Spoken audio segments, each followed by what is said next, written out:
সন্তুষ্ট আল্লাহ থেকে বলে আমি বিচার পাইছি, আমি বিচার পাইছি, আমি সন্তুষ্ট। মনোলোক ভুইয়া, অতিরিক্ত ভিপি, বিজ্ঞ অতিরিক্ত দারাজ তৃতীয় আদালত। এবং আমার সাথে আছে আমার ফ্রেন্ড, লার্নেড ফ্রেন্ড সাগর মাহমুদি, আল মাহমুদ সাগর। এই মামলাটা 22/4/2013 তারিখে ঘটনা।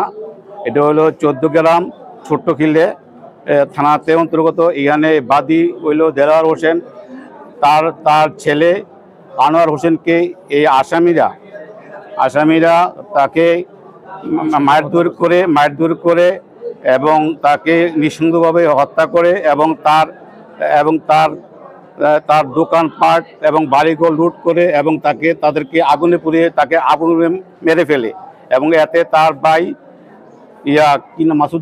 মাসুদও আহত হয়। এই ব্যাপারে সরকার পক্ষের মোট আজকে সরকার পক্ষে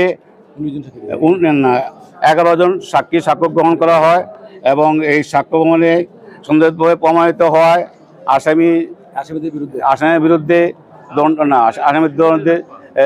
আসামি মোহাম্মদ জিয়াউদ্দিন এবং আসামি মোহাম্মদ জুয়েল রানা, তাদেরকে দণ্ডবিধি 302 এবং 34 ধারায় প্রমাণিত হয় মৃত্যুদণ্ড দণ্ডিতকরণ বিজ্ঞ আদালত এবং প্রত্যেককে 1 লক্ষ টাকা জরিমানা, ওনাদের আরও 1 বছর বিনাশ্রম কারাদণ্ড দণ্ডিত করেন।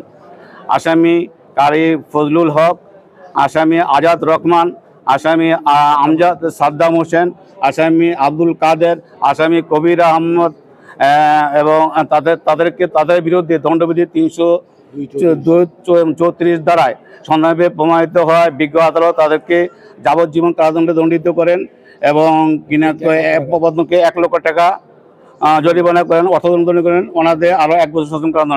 আর বাকি 12 জনকে এই মামলা হইতে বিজ্ঞ আদালত খালাস প্রদান করেন। 22 তারিখ আমার বাড়ির পাশে দোকান আছে, দোকানের ভিতরে ঢুকি তারা মারছে, কোবাই পাঠিয়ে লাইছে, কোবাই পেট্রোল ঢালে দিয়ে আগুন লাগা দিছে। এই সন্তুষ্ট আল্লাহ থেকে বলে আমি বিচার পাইছি, আমি সন্তুষ্ট।